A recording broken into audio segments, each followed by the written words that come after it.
Today we're taking a look at some NHL trade rumors focusing on the Maple Leafs and the Blues. We also have some more signings. We have some more NHL award finalists to discuss. We have some fine and the results from the World Hockey Championships over in Latvia. We'll discuss all the latest coming up next.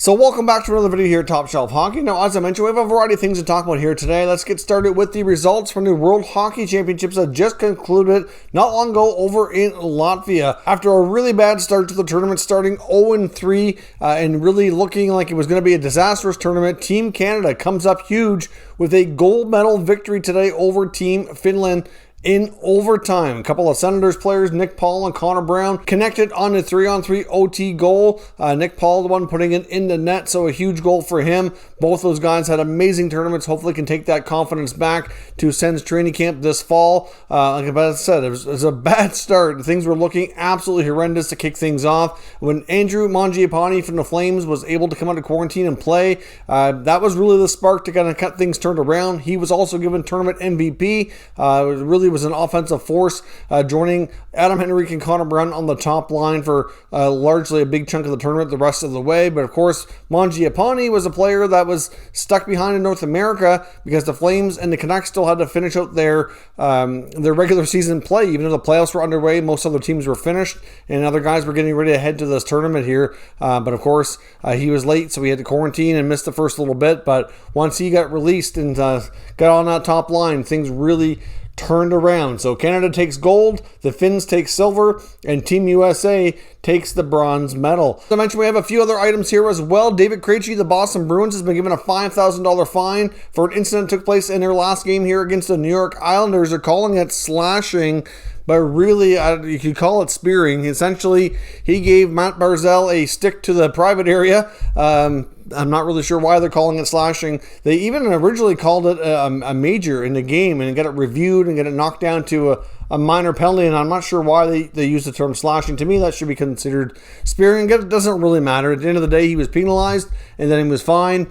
I know Krejci felt that Barzal went down a little bit soft, but that is certainly a pretty sensitive area as well. So he gets the $5,000 fine. That series is now tied up 2 games apiece, and things are starting to get even more intense between them. So it should be a great finish here to see who moves on to the Final Four. We also got some pretty huge news as well from the Canadian government. It was released earlier by CBC up here in Canada that the federal government of Canada has given a travel exemption. So the Canadian team that comes out of the North Division between the Jets and the Habs, they will be able to have their home games at their own arena. And the team coming in from the U.S. that they'll be traveling and playing against will be having some special rules in place. I mean, I believe they have to test before and after they arrive, which a lot of that testing is taking place anyway. Really not a big deal, but it's great news. Now, of course, the U.S. teams all have more fans in the building, so it's certainly going to be quite a different atmosphere between the Canadian rink and the U.S. rinks, regardless of who they end up playing. At this point, it looks like the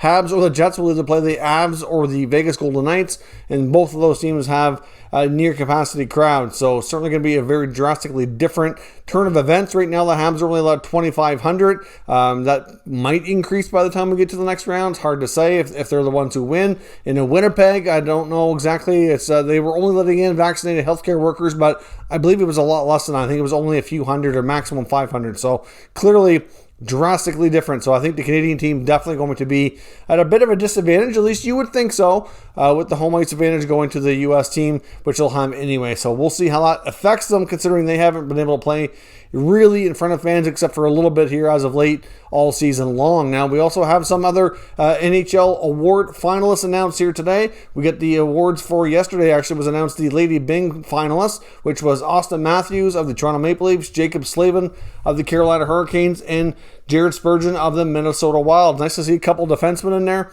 Personally, I think Jacob Slavin should be the odds-on favorite to win it.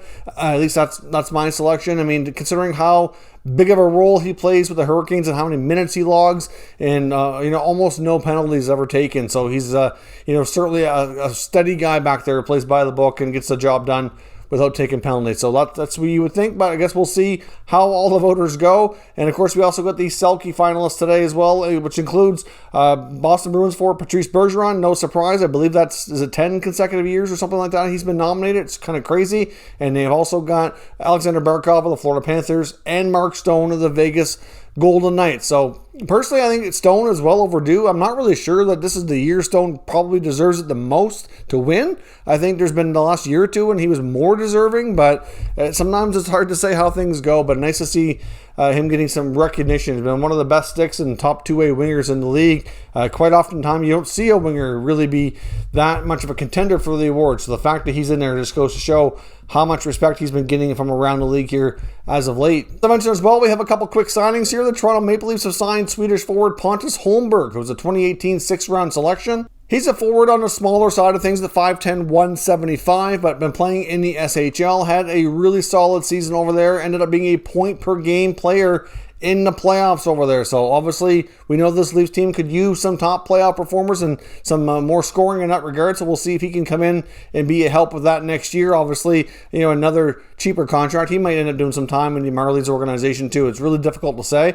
And the Leafs usually bring over at least a couple of European type free agents pretty much every year lately to see if they can crack the roster or add some extra depth. Some work out, some don't. But considering he was a draft pick of theirs a few years ago, it's worth taking a chance here. And the Los Angeles Kings have also signed a defenseman, Helge Grans. Now, I hope I'm saying that name right, but he's also a Swedish defenseman, 6'3", 208 pounds. He's played in the SHL for Malmo, and he was a 2020 second-round selection for the Kings. Before we jump into the trade rumors today, which focuses largely on the Blues and the Leafs, I want to take a quick moment here and acknowledge our channel sponsor, Manscaped. Top Shelf Hockey is proud to be sponsored by Manscaped. Of course, with Manscaped, we have a special offer here for all Top Shelf Hockey viewers where you can get 20% off and free shipping into all orders at manscaped.com. Now, of course, Manscaped just launched a brand new Lawnmower 4.0 trimmer, which is a fantastic product.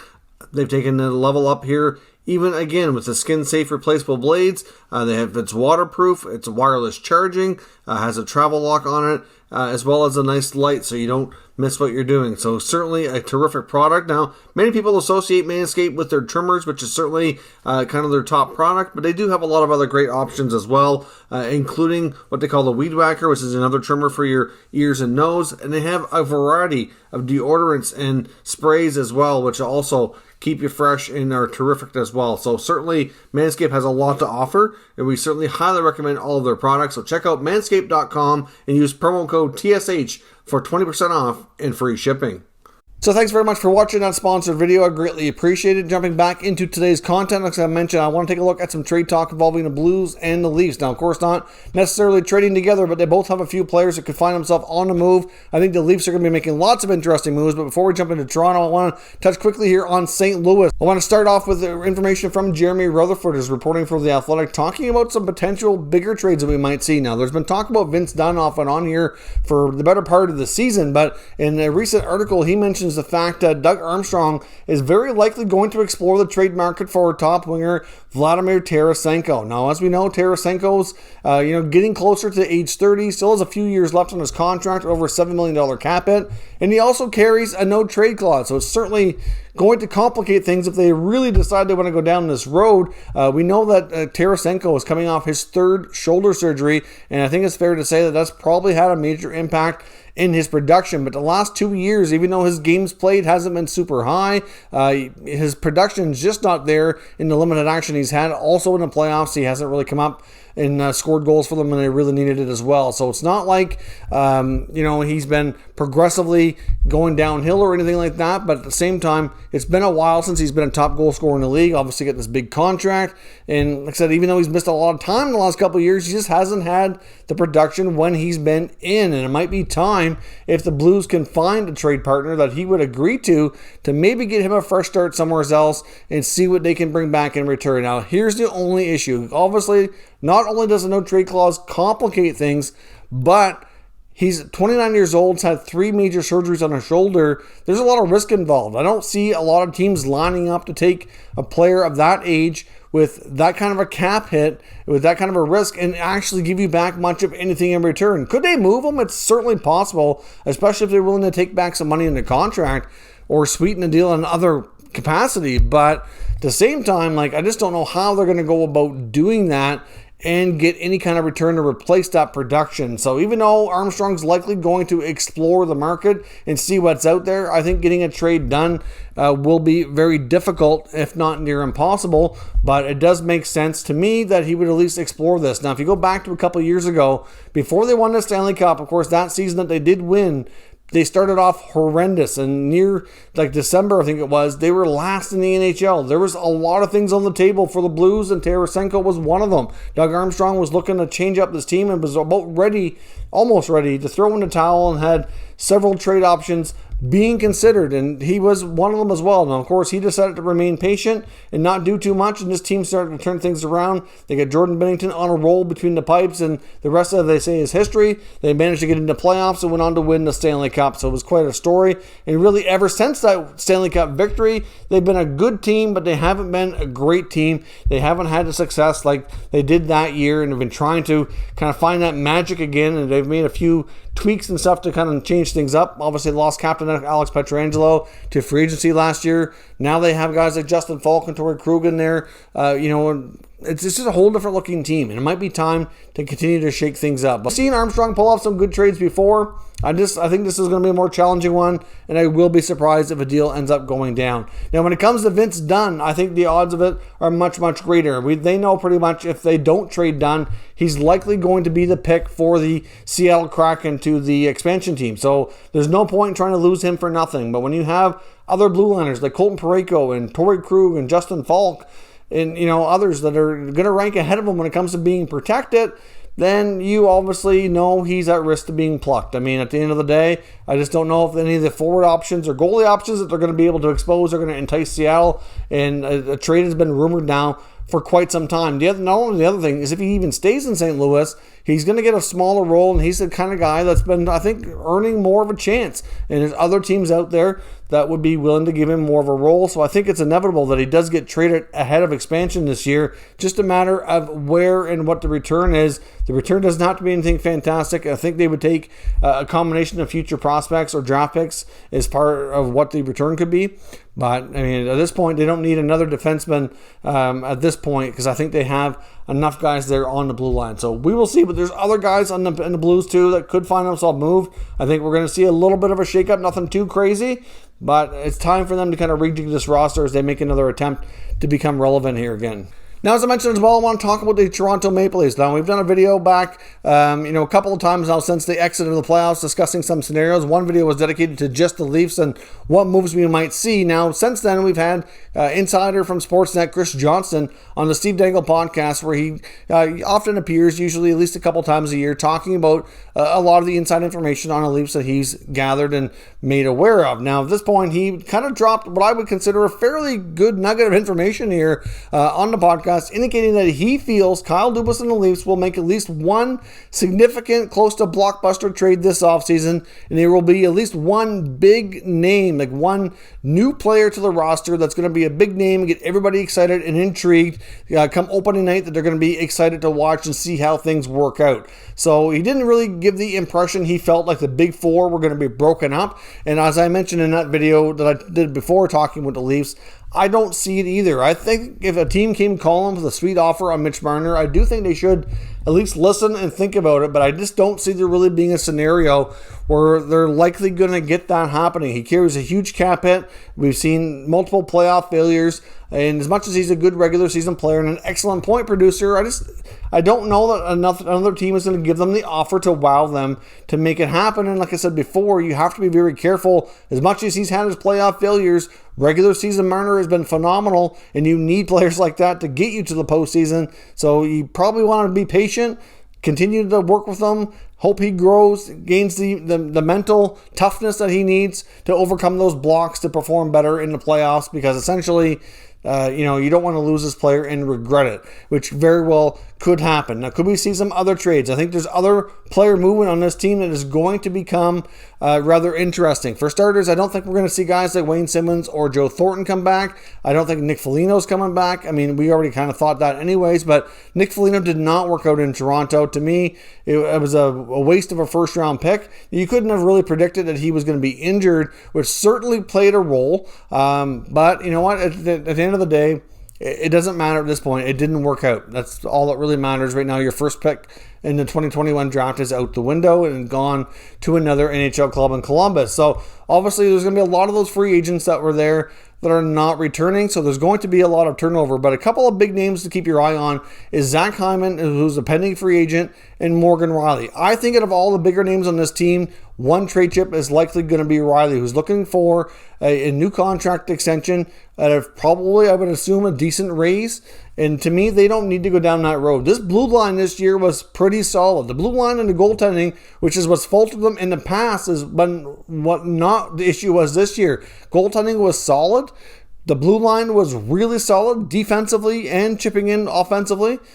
To me, their top elite forwards are what the problem was. Even their secondary scoring produced at a good rate where their primary scorers did not produce at all. So that's the big issue here. So if they can get those big guns going, then obviously they'll be a whole different playoff team. So I think you need to continue to ride with those big names, but build around them still. Maybe see what you can change a little bit to tweak things, because you have to anyways. And obviously your cap situation is going to be tough. But moving Rielly is a real possibility. And I'm not even entirely convinced they move him and get another defenseman back. I don't think they really need to. I think Rasmus Sandin can replace what Rielly brings you. And your other defensemen are all pretty solid. I mean, Jake Muzzin's been really good. TJ Brody was a great find in free agency. Dermott and Hall, if they're still back, if they don't get taken in expansion, they've earned their spots there as well. You get Sandin. You can bring back Zach Bogosian, who was fine. Like, honestly, they do not need another defenseman back if they trade Rielly. And if they do, maybe they get a younger prospect who's a couple years away from maybe being an impact player or something to that effect, so they don't need him in the lineup immediately.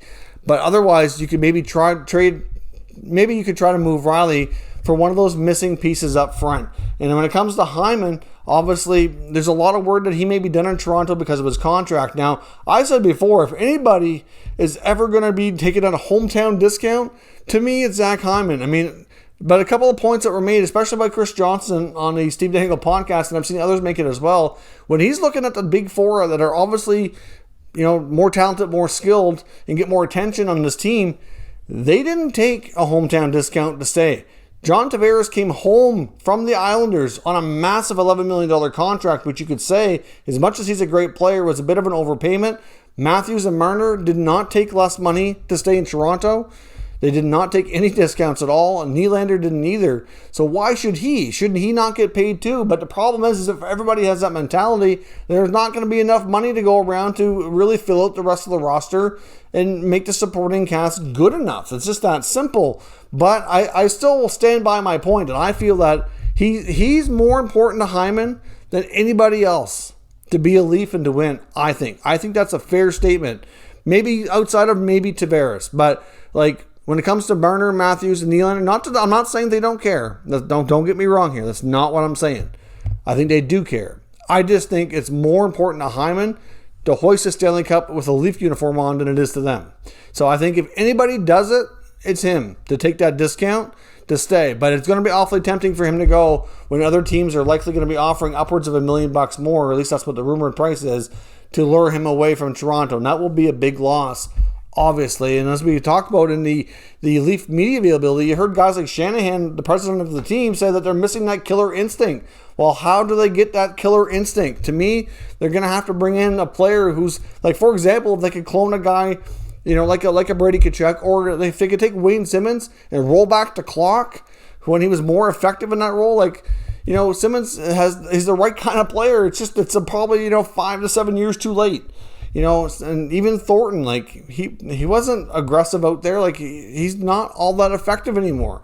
He could play a role, sure. But of all the older guys on the team, Jason Spezza was the one who by far was the most productive and seemed to fit the best there. The rest of them, I'm not sure they get a chance to come back. So to me, if you're going to trade anybody to find that killer instinct, to me, it's Morgan Rielly. It makes the most sense. He's easily replaceable by Rasmus Sandin. And then you get another solid forward at a comparable contract that can hopefully bring that extra added element to drag them into the fight. Like, you hear me talk sometimes about Brady Tkachuk in Ottawa, and I'm sure Leaf fans don't want to hear me bringing up a Sens comparison, but a guy like that, like the Tkachuk brothers, who drags their team into it and brings that emotional play, that's what they were missing. Like game 6 and 7, they checked out early. I mean, It's unfortunate, but obviously it's part of them to grow. It's part of them to learn that mental toughness and overcome some things. But if they could have another teammate on the ice that helps drag them into it, that would go a long, long way to helping this team have some more playoff success for sure. At least that's what I think. So to me, that's what I think is more likely to happen. But let me know what you think down in the comments. We'll discuss further. If you're new to the channel, make sure you subscribe and stick around. We'll keep you up to date with all the latest news on all 32 NHL teams. Thank you for watching, and I'll catch you next time.